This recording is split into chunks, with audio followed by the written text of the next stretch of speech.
and they keep warning about the same things that they were warning and fussing about during the campaign, to which the American people then responded to. I think Donald Trump is executing every part of his agenda in almost exactly the way that he promised he was going to, up to and including enforcing laws in the United States that have been on the books for a very, very long time that his predecessor chose simply not to execute. What's happening, everybody? Welcome to yesterday's news channel, where we watch CNN so you don't have to. Earlier this week, on an episode of The Arena with Kasie Hunt, we were given a perfect snapshot of how CNN handles good news about Donald Trump. Well, to be fair, we're given that every time we turn on CNN, but I think you get my point. They don't like it. When Scott Jennings started praising Donald Trump's accomplishments in Gaza, the looks on the panelists' faces in the first minute said it all. They couldn't stomach it. And we kick off the second clip with a lecture from Barack Obama trying to tell all of the American people how they should be scared of Donald Trump. And of course, they use this to get right back on their favorite topic. Donald Trump's a dictator, authoritarian, monster, boogeyman, and he should haunt your dreams. Anyway, let's watch Scott Jennings chuckle to himself as his CNN colleagues scramble to find something,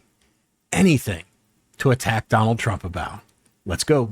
For the Palestinians, they probably look forward to something like what Lebanese people are facing right now. There have been more than 500 strikes by Israel on Hezbollah targets inside Lebanon after they reached their peace deal. Right. Probably we're going to see the same in Gaza. We will see. Okay. So politically, Scott Jennings, I know you, of course, traveled recently to Israel. You have really made the release of the hostages a central focus. There was this scene, if we could play what we saw in Hostages Square with the crowd chanting, and they're saying essentially, "Thank you, Trump." Let's watch. Thank you, Trump. Thank you, Trump. Thank you, Trump. Thank you, Trump. Remarkable moment for the president. I mean, as an American, my heart couldn't be more full. I mean, the United States of America today, and its president, Donald Trump, is at the forefront of the most important thing going on in this world, the release of these hostages and the possibility of a standing peace in the Middle East where there simply just hasn't been any. And so, as an American, the fact that we're leading this effort, that we're leading this coalition, that the president was able to bring the Arab states together to get Netanyahu and that relationship they have in line enough to pull this off. I mean, it makes my heart so full that this is the power of the United States of America. This is what makes us the most unique country and the most important superpower in the world. I've had a range of emotions today because, as you know, I care deeply about these hostages.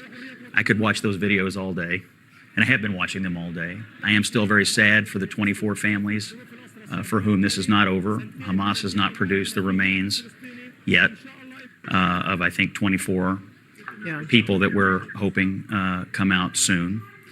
But I interviewed a lady on my radio show today, Yael Bar-Tur, who was in Hostage Square, and she was a counselor to some of the hostage families. She was at that rally, and she told me today the unbelievable support for Donald Trump and for the American people. You could feel it in the air. It was palpable. The appreciation that those Israelis have for Trump and for the United States of America. And if that doesn't make you feel patriotic about your own country, then I don't know what to say. It makes me feel great as an American that we are leading an effort for peace and hopefully prosperity in a region that has struggled with it. That clip was short, right? Now, of course, I took a clip and not the whole segment about Trump's peace deal, but that was pretty much everything worth seeing because, like I said in the beginning, they're just scrambling to get through this story. You'll see a stark difference between the first clip and the second clip as far as tone and topic selection as they get back to their regularly scheduled narrative. Because there was so little to talk about from that clip, I was just going to start the second clip here. But stick with me for another minute because after watching it a few times, I learned something about myself. You know, Scott mentioned how great it made him feel as an American to see people from around the world celebrating not just Donald Trump, but the United States, chanting, "Thank you, Donald Trump. Thank you, America." And that's what I realized about myself. I feel that too, but it's such a foreign concept to me. I think that it took Scott articulating it for it to register with me. As someone who loves the country and believes we should put America first, I'm constantly told by the media that makes me xenophobic. Meanwhile, all around the world, nations complain we meddle too much, then they demand more money from us. I rarely, honestly, if ever, hear Well, the United States has its flaws, but look how much they help with this, and look what they gave to that, and look who they saved here. So yeah, it puts a smile on my face seeing people overseas cheering both Trump and America. It's a rare moment of global appreciation for a country that usually gets blamed for everyone else's problems, but seems to give the most. You got to cherish those moments when you smile watching CNN because it's so rare. And trust me, this next clip will remind you why they are. That can direct force against their own people. That is inherently corrupting. When you have what looks like a deliberate end run around not just a concept, but a law that's been around for a long time, posse comitatus, that says, you don't use our military on domestic soil unless there is an extraordinary emergency of some sort. That when you see an administration suggest that ordinary street crime is an insurrection or a terrorist act, that is a genuine effort to weaken how we have understood democracy. With other political opponents. That's not insignificant. And so the president, I think, has to step up and speak out in a way that maybe some other Democrats won't be able to. But I did learn this when I worked for Bill Clinton as a kid, which is it takes a horse to beat a horse. And I think this is what Barack Obama is talking about. Put your own ideas on the track, get them out there, let people judge them versus Donald Trump's, not just be a scold about how bad Trump is. Scott? Yeah, I mean, he's been the most hyper-political and hyper-partisan post-president we've ever had. He's still acting that way. They're not over the fact that Donald Trump won the national popular vote last year. And they keep warning about the same things that they were warning and fussing about during the campaign, to which the American people then responded to. I think Donald Trump is executing every part of his agenda in almost exactly the way that he promised he was going to, up to and including enforcing laws in the United States that have been on the books for a very, very long time that his predecessor chose simply not to execute. You throw that on top of the fact that he's having this extraordinary success on the world stage, and I just think Democrats from Obama on down are having a heck of a time understanding where they went wrong and how Donald Trump has captivated a nation and now the entire world.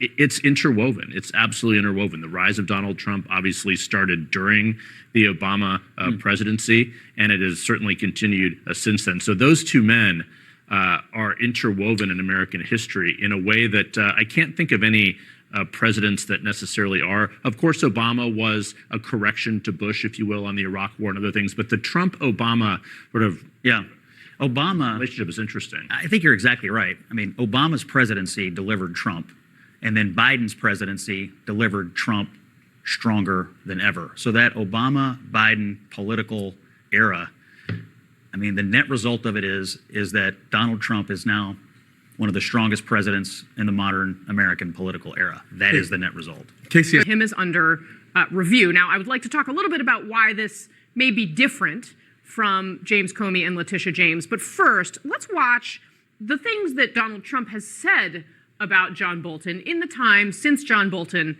worked for him. Take a look. I'm not a fan of John Bolton. I thought he was a sleazebag or a lowlife. That idiot John Bolton, who was so stupid. He was a maniac. He wants to always kill people. Bolton, a real dope. He was a nut job, and everybody, I could see his face get red with that stupid white mustache, and he'd be ready to explode. He released massive amounts of classified and confidential, but classified information. That's illegal, and you go to jail for that. He's a criminal, and I believe, frankly, he should go to jail for that. So Scott Jennings, briefly, I mean, what's going on with John Bolton, it started under Joe Biden, right? So do you see this as aligned with, I mean, you have said on this panel, right, the president's very open about his intentions and the people that he wants to go after. Is Bolton in that same group? Well, I think because the investigation started under Joe Biden, it's hard to ascribe it to some vendetta campaign. And, you know, if what I read in the press is correct, and there was classified material, and that's been shown to a grand jury that he had it, you know, I mean, again, I ask the same thing about all these cases. Did they actually do it? Some of them may have. Fair enough. Emily is yelling at me, Elliot. I'm sorry. We have to be right back. agree with you, Scott. We'll be right back. It seems like the things liberals scream about the most are a result of their behavior, their actions, and their decisions. And while it's clear as day to us, their brains don't work like normal people's. So there's zero chance of soul searching. So that panelist sitting next to Scott said that Obama's message was get your ideas out there and let people judge them versus Donald Trump. Now, that's not what I heard. What I heard was be afraid of Donald Trump. He's sending men en masse to your home in the middle of the night and shipping you off to Guantanamo. But admittedly, I am a tiny bit biased. So, you know, maybe the truth's somewhere in the middle there. I just thought it was funny that he said that because conservatives like me have been saying that exact thing for years. If Democrats actually focused on ideas instead of being professional Trump scolds, people might take them seriously again. Constantly attacking one man doesn't inspire confidence. It exposes your motive. It's so blatantly obvious that it's not about serving the people, it's about holding on to power. But what that tells me to hear a Democrat articulate that so well is that when it comes to strategists and party leadership, that advice is falling on deaf ears. Their party doesn't have ideas. They don't offer solutions. They champion the loudest, craziest corners of their movement and call that progress. I mean, they will not divert from the strategy of complaining, obstructing, and just hoping Republicans take the blame on things. And then when that doesn't work, they love to blame disinformation. The Democrats have had an opportunity for a long time to rebuild their party the right way or the lazy way. And judging by their record, they'll choose lazy every time because doing the hard work, actually understanding what matters to everyday Americans, crafting policy and earning trust, that takes effort.